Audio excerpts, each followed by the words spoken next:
Are you an aspiring creative in entertainment, business, fashion, design, or the arts? Do you want to elevate your creative passion project to the next level? Then this show is for you. Whether you want a career in television, film, radio, literature, music, or beyond, Creative Breakthrough will show you how to take your dreams and turn them into reality. This show will not only leave you feeling motivated and inspired, but also provide you real-life tools to pursue the creative journey you have always wanted. I'm your host, creative coach, and chicken wing lover, Shireen Kassab, aka the Funny Brown Girl. Yes, I have an unhealthy obsession with chicken wings. Now, get ready to flex your creative muscle. Welcome back to another episode of the Creative Breakthrough. I hope you all had a wonderful holiday weekend and had time to rest, relax, and spend time with your friends and family. As 2018 comes to a close, I want to say thank you to all of you for listening, sharing, and subscribing. Canada, I see you. Guys, we made the top 200 podcasts in Canada last week. How cool is that? This week, I decided to mash up all the best insights, stories, and advice from the past 13 episodes into one creativity crash course. But before we get started, big news. In 2 weeks, I have the pleasure of interviewing the New York Times bestselling author, Jasmine Darznik. We will be talking about her career, advice she has for writers, as well as her 2 books, the New York Times bestselling The Good Daughter, a memoir of my mother's hidden life, and Song of a Captive Bird. If you're looking for a good book or 2 over the next few weeks, I highly suggest these 2. They're quick and fast reads. Plus, they'll make the podcast interview with Jasmine so much more enlightening. 2019 is full of amazing interviews. I'm lucky enough to talk to James Lopez, the president of Will Packer Productions and the producer of the hit movie Girls Trip, with Tiffany Haddish, Jada Pinkett Smith, Queen Latifah, and Regina Hall. I also get to talk to Shantae Wayans of the Wayans family, Alia Techbar, a Michelin star chef, Abi Verghese, the TV producer and writer of Brown Nation, and creative entrepreneur J.G. Iodele, and many more exciting and successful creatives. I can't wait to share these stories with you all. Lastly, I wish you all a happy new year and all the success in the world. 2019 is our year, y'all. Now, let's get started.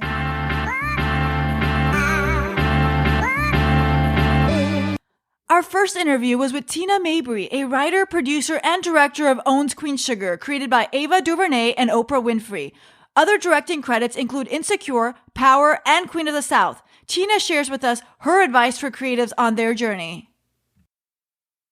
So what advice, you just gave a bunch of really good advice, but to wrap up, what advice would you have for creatives on their journey? The one thing I would say is that, one, be able to accept rejection. You're going to get nothing but no's. And it doesn't matter about all the no's you get. It's the one yes that you get. That's what's important. I got rejected. I applied to 4 film schools. I got rejected from 3 of them. I had no idea about USC. And that was the one I happened to get into. But I moved out here without knowing that. And, but that was all it took was one yes. It's like I may not have had any kind of thing going in my career, but it took, Ava said yes. For Queen Sugar. It took one thing. And so it's like to be able to not let that deflate you or take away or make you doubt your talent, that you can just understand that this is just the process of how things are in our industry, and that, get backbone for it, but don't let that discourage you. Let that no encourage you. What does it tell you? It tells you that you got some hope coming and a yes will come your way. And also that to be patient. And that's the hard, I struggle with patience myself still. I think we all kind of do. But it's so easy to be patient, and patient with this process, because you really want to get out there and work, and you want to be able to have fun with that and create something that affects lives. But you may not get that chance, but it will come. Be patient. And then also educate yourself. Try to connect with people who are doing it in this industry. Try to shadow them. I think shadowing is the most important thing that you can do. Whether you can get a chance to sit in a writing room, shadow that way, or be on set and shadow a director, or shadow them through prep the whole way to see how it is, because I think it lets you know, like, you might want to do this even more after you see it, or you might be like, maybe I want to do this part instead. But how can you know if you never see it? And that's the thing about it, that I think that's the part that's missing in our industry. A lot of it is because it's so set off and it's so private. You don't know. So you're walking into a writer's room, even though every room is different, there still is a constant that kind of flows through it. But you won't know unless you're involved in it. You won't know what it takes to actually, what do you have to go through as a director to prep something for an episodic, directing gig, and how to execute that and be on time, how to act with the writers, the actors, and do all of that. You would not know that if you weren't able to sit there and watch that director do it and be able to ask them questions and talk about it, why they made certain decisions, So, that to me is one of the most invaluable things that you can get. And so that's what I would just say, is just be patient, because that yes is coming, get a backbone for the nose, and then try to find a way to shadow somebody. So that part is something I think you need to always look out to have in your life. In episode 3, I talk about the importance of believing in yourself, pursuing your passions wholeheartedly, and not listening to the doubters. So what I'm trying to say is, had I given up, I would not have ever figured it out. But I kept doing it because it was my passion. It was something I wanted to do. It was something that was burned inside of me, a desire deep down in me that said, you are going to do this because you enjoy doing it. There is a part of you, besides failing and besides the dread and the anxiety, that enjoys acting. So you're going to keep doing this. And I'm so glad that I did do it. I'm so glad that I didn't give up on acting, because now I have a newfound sense of confidence. What I want to say is that if you want to do something, you have to keep trying. You have to keep putting energy into it. You have to keep working towards your passion. Don't let doubt get in your way. And don't only let doubt from yourself get in your way, but don't let other people's doubt get in your way. In episode 4, internationally touring stand-up comedian Maz Jobrani shares with us how his career in acting and stand-up comedy began. I said, Joe, I'm waiting till I'm in my 30s. I'm going to save up some money and go for it. He goes, let me talk to you. He took me into his office. He goes, look, I'm in my mid-60s. He goes, when I was in my 20s, there was a lot I wanted to do. I never got around to doing it. He goes, if you really want to do it, you got to do it. So that was my light bulb moment. I was 26. I went to my boss at the ad agency and I said, hey, I'm going to pursue comedy professionally. And that was it. Maz also shares with us how he knew comedy was his passion. I'd go try and get up at 11:30, and then some famous comedian would come in and go, I'm going up next. Yeah. And I'd wait for an hour. Then another guy would come, wait for an hour. Now it's 1:45, and there's like 3 people left. And you want to leave, but you stay. And then you go up on stage and you do your 15 minutes. Well, that's challenging in terms of dealing with it in life. But really, because I loved it and I found what I loved doing, it was a no-brainer. I had to stay. Right. And that's why I tell people, I go, find what you love doing. Because I tried a few other lines of work, like business stuff, that once I got rejected, I just was like, I'm done. I'm not trying this anymore. Mm-hmm. So I wasn't into those. But if you're into something, like if you're really into being a doctor, then the first time you cut open a cadaver, you're going to be like, oh, this is great. If I ever had to even look at a cadaver, I'd be like, I'm out. Yep, exactly. He shares advice on how to stay true to yourself throughout the creative process. So that's the big challenge. It's almost as if you've got a product that you really believe in and the world just hasn't caught up to it yet. That's the biggest challenge. But you just got to keep believing in it and keep pushing that product, as opposed to like coming back and going, all right, screw it. How will you accept me? Yeah. It's not about that. It's about doing your voice. It's like the book Fountainhead, which is Ayn Rand. In that book, there's 2 architects, and one architect is loved in the beginning by everybody, and the other guy's just doing his thing. And then at the end of the book, people come around to appreciate this other guy for his uniqueness. I love that. I have not heard that analogy before, and I love that, like waiting for the world to catch up versus talking to them what they want. I think that's great advice. That's really, it's like, you're doing your thing. You know your thing really well. Keep doing your thing. And he shares advice for creatives on their journey. So what other advice do you have for creatives on their journey?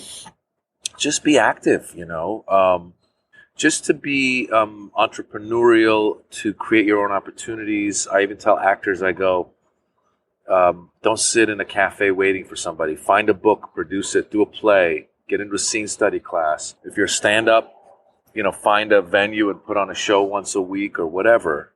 Hustle, do a podcast like you're doing. There's so many ways now to get out there. Do it, because you never know what's that thing that's going to take you to that next level. And by doing it, also you're getting more and more prepared, as opposed to sitting and waiting. Yeah. Because you gotta create your own opportunities. So create your own opportunities. Awesome.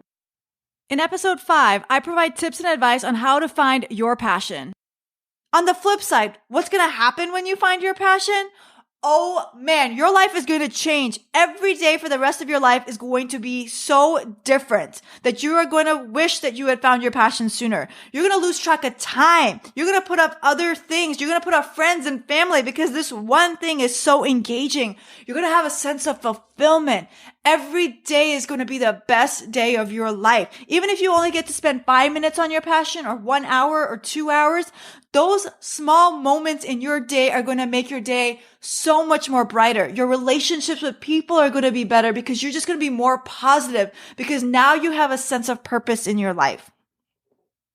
In episode 6, radio personality Laura Diaz talks about her identity crisis, her challenges in the entertainment industry, and her fear of failure. Laura actually did get her own morning talk show starting in 2019. Congratulations, Laura. My race, I can't, and I look, quote unquote, look very white girl, like, blonde, blue eyes, very, very fair skin. So I've kind of been in a weird gender crisis. I mean, not gender. I was like, wait, is there something you haven't told me, Laura? Yeah, right. No, I'm transitioning. No, I've been in an identity crisis for my whole life where it's like, am I like super white girl American or am I Hispanic? I don't know, because my parents like roast pigs in the backyard in a big pit, with an apple in its mouth, which is super Puerto Rican. But then, I was born in Orlando and like, I just have nothing but white girl friends. So it was just always like this weird, where do I belong? Always, my whole life. I never really belonged anywhere, which actually I think really made an advantage for me because I was able to just be I could adapt so quickly to different surroundings and different situations. So what other challenges do you feel like you have faced in your creative journey? God, probably the biggest one was becoming a mother, for sure. When you're in showbiz and you're like, okay, you have to be this hot thing that's always relevant and always, on top of everything. You have to look good. You have to be cool. Guys want to have to be with you and girls have to want to be you. And it's just like this weird place when all you really want to do is go home in your sweatpants, eat bonbons and, feed your baby, like you just want to be a mom, a brand new mom, especially being a new mom. That was so hard. And the schedule is very difficult. I have to be at work at 4 a.m. every day. So that's really hard. It's also really hard trying to move up and trying to create an even bigger career for myself and my family when you're a mom, because then that takes more time away from your kids. So that's the biggest challenge. Was that a deciding factor? Like when you were going to have your first child, were you thinking about that? Like, will it impact my career growth? Oh yeah, for sure. And I knew it would. And then I had a second child and I knew that was going to be even harder. But now that I'm done having kids, I think, okay, well, Laura, you're a feminist. You're a big advocate for equal rights. You have to be okay with giving your husband the home control, and you have to be okay with your husband being there for them and you being the working party. And so I think it was just so hard for me. It's so funny. I preach it, but I couldn't live it. And he's a stay-at-home dad. He takes care of the school lunches. He goes to the PTA meetings. He does everything that traditionally the mom would do. And it was hard for me to switch those roles. So how do you feel like all these experiences that you've had through your career have helped shaped you? I mean, obviously, just incredibly. I mean, I've had so much success over my span of my career that actually now that I'm in a point where I'm trying to see what's next, what's my next move, career wise, I want to, have my own show, my own female led show. And now I'm scared. I'm scared that I won't be able to do it. I'm scared that I'll somehow figure out a way to do it and then fail at it. I'm scared that, this might be the end of the road for me. Like maybe I'm just at a point where I have to get out and just be a regular person, God forbid. It's funny to hear you say fail though, because you sound so confident. And what I know of you, you're such a confident person. Why would you be scared that you would fail? Because I've never failed. And so I think that, and my husband was even saying, he's like, God, Laura, you've just never failed. And so I think you're so scared. I'm like, no, he's exactly right. There's never been something I've put my mind to in life and haven't done it. And so, and haven't seen it through and been successful at it. So I think I'm just so scared to take the next step in my career because I'm older now. I have 2 kids now. I have a lot more to lose now. And I've never had anything to lose before. So I was able to take really crazy risks. And so I'm in a weird point right now because of so much success one after another, it's actually put me in a place where I'm paralyzed with fear of not continuing my streak.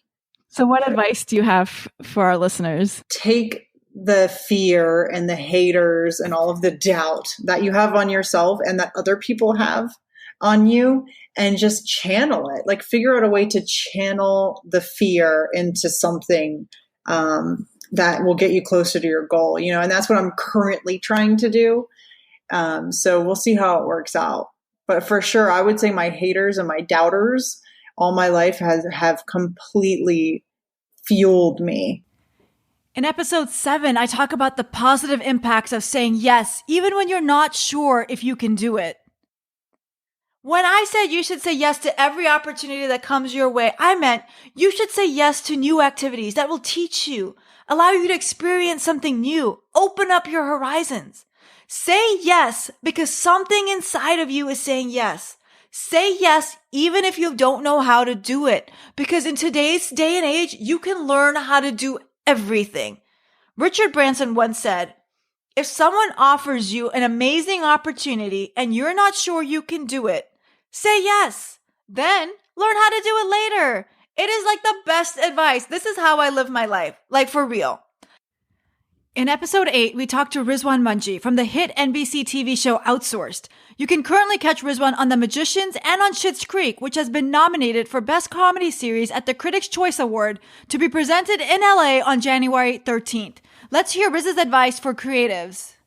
The other thing that I tell a lot of people is that don't be complacent about it. I think a lot of people, especially in our business, you'll find an agent and you'll find a manager and then you'll be like, okay, they're doing all the work. The phone's going to ring and they're going to call me and tell me I'm famous. They're going to tell me I'm on, and that just doesn't happen. Mm-hmm. Right? No one's going to be as motivated and as interested in your career as you are. So you constantly need to be networking and having a relationship with your manager and agent and asking about these and being informed about what's shooting, what's happening, all that stuff. You need to be proactive about it instead of, I'll just wait around and somebody will call me and all of a sudden, I'm sure there's people that happens to, and I hate them all, but it did happen to me. In episode 9, I share with you my secrets to work-life balance. So you might be thinking, what does Shireen know about work-life balance? She's a podcaster. I wish I was a full-time podcaster, y'all, and one day I will be. But in the meantime, I have a lot of different side hustles. In addition to doing this podcast, I'm an actress, so I go to auditions and workshops and classes throughout the week. I'm a stand-up comedian, so in the evenings and on the weekends, I'm performing comedy across the United States. I am on the radio. I'm a speaker. I'm an improv facilitator. I go into corporations and help them with body language, communication, and listening. I'm a girlfriend. And I don't say I'm a girlfriend because I'm bragging that, oh my God, look, I'm in a relationship. No, it's because being in a relationship is a lot of work and takes a lot of time. And it's like a second job that I didn't know was so time consuming. But one of the things that I haven't mentioned is, what do I do between the hours of 9 a.m. and 6 p.m. or 7 p.m. or 8 p.m. depending on the day? I'm at work. I work for a Fortune 100 company doing strategy. But you know what? As busy as I am, I love every minute of it because I am pursuing what I love to do. I'm pursuing my passions, and I have figured out a way to balance my world of corporate America and my side hustles. And it has been an amazing feeling. And I want to share those same secrets with you. In episode 10, we talked to award-winning vocalist Lauren Talese on how she learned to embrace herself and become unstoppable. Take a listen. Personal challenges have been doubting myself, doubting that that I can sustain myself, doubting that people would want to hear my music, doubting that I was good enough, that I could write good enough, that I was attractive enough, that I was skinny enough, just self-doubt throughout my whole entire womanhood. I questioned everything. Literally, is this cool? Should I wear my hair like that? Should I do this? Should I do that? Should I say this? If I say that, what's that person going to think? Like every little thing. And so that's something that I really had to overcome. And it's not that I one day woke up and was cured of all this craziness, but it's more so just resigning yourself to the fact that you cannot fight who you actually are. And that maybe if you embrace your quirks and the things that make you, you'll be the most successful you ever. This is something that once we women actually embrace, like, we'll be unstoppable. Like, nobody can be a better Lauren than I can. But if I try to imitate somebody else or, create a Lauren that makes everybody happy, then I'm going to be whack and people are going to realize that I'm not genuine, and it doesn't feel good to be around somebody who's pretending or who's trying to make everybody happy. At least it doesn't feel good to me, and it doesn't feel good for me to do those things. And I think, like I said, across genres and career paths, that's one thing that I've learned and have done well with embracing. In episode 11, I share my 5 tips of success for time management. So to recap, the 5 tips for time management: 1, be passionate about what you're trying to spend your time on. 2, set goals, daily goals, weekly goals, monthly goals. Know what you want to do. Again, I use a passion planner, funnybrown.com passion planner. Again, I didn't make this passion planner. This is on Amazon. I'm just giving you an easy link so that you can find it. Number 3, stay organized. It's a really hard thing to figure out what works best for you to stay organized. But once you find it, it'll make your life easier. Again, it took me a really long time to start using sticky notes. I realized that I'm just old school and I just need to see it written down on paper. So I use these Post-its. Again, it's at funnybrownGirl.com/Post-it. Number 4, prioritize. Prioritize your to-do list so you don't stress yourself out. Know when you're going to work on something. Set yourself a weekly schedule. Know what you're going to do on Mondays, Tuesdays, Wednesdays, etc.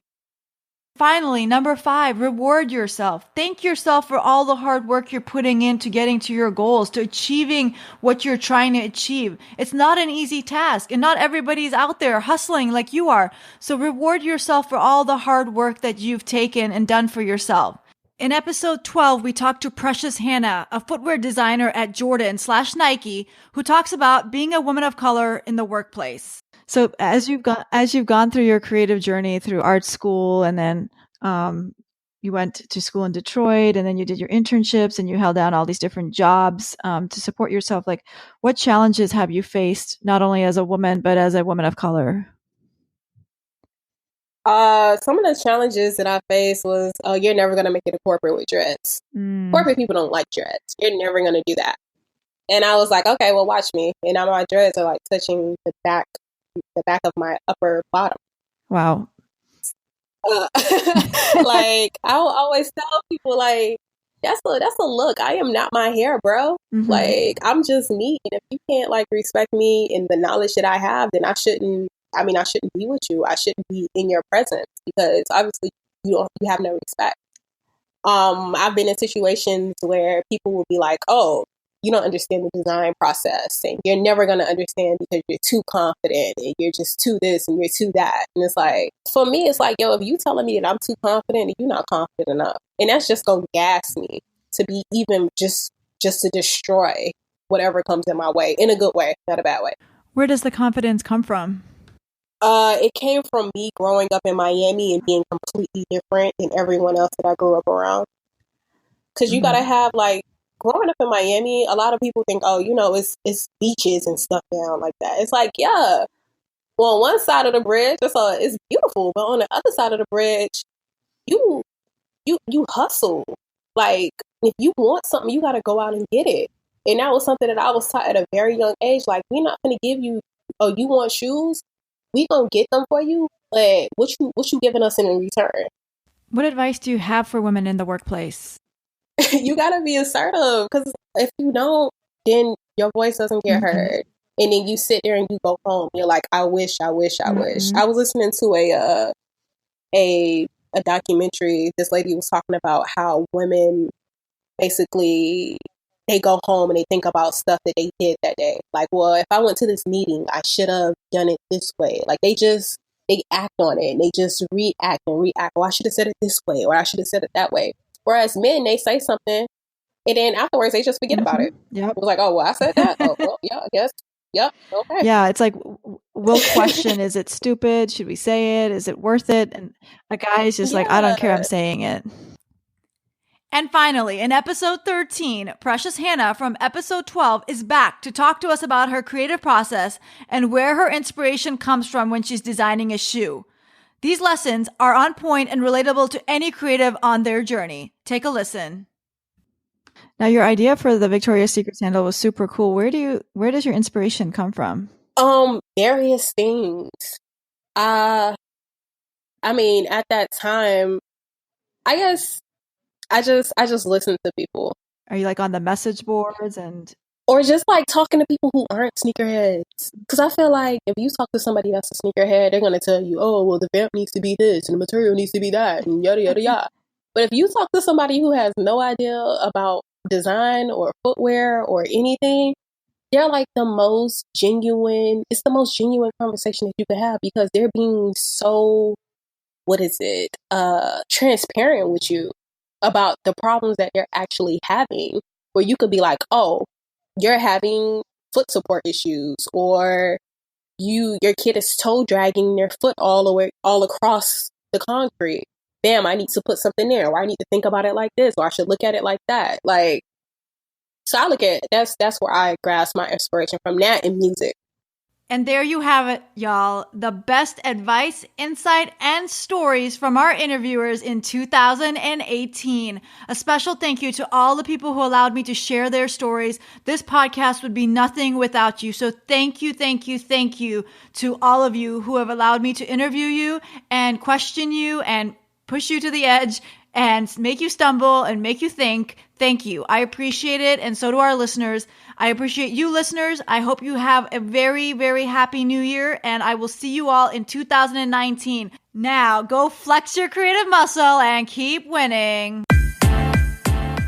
Hey, before you hit pause, did you find this episode helpful and enjoyable?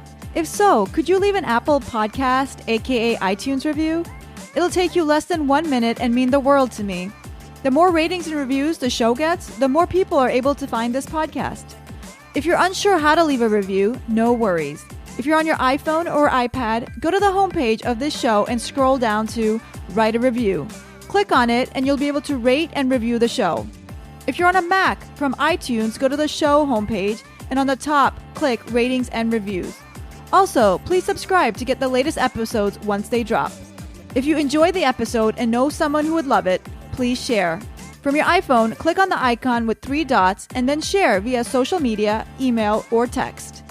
If you want to hear more, head over to funnybrown.com/podcast. You can also find me online. I'm on Instagram, Twitter, and Facebook at Funny Brown Girl. Also, sign up for my free newsletter for more tips to advance your creative journey at funnybrown.com/subscribe. And again, if you enjoyed the show, do me a favor and subscribe, rate, and review on Apple Podcasts. Now, go flex your creative muscle and keep winning. Thank you for listening. See you next week.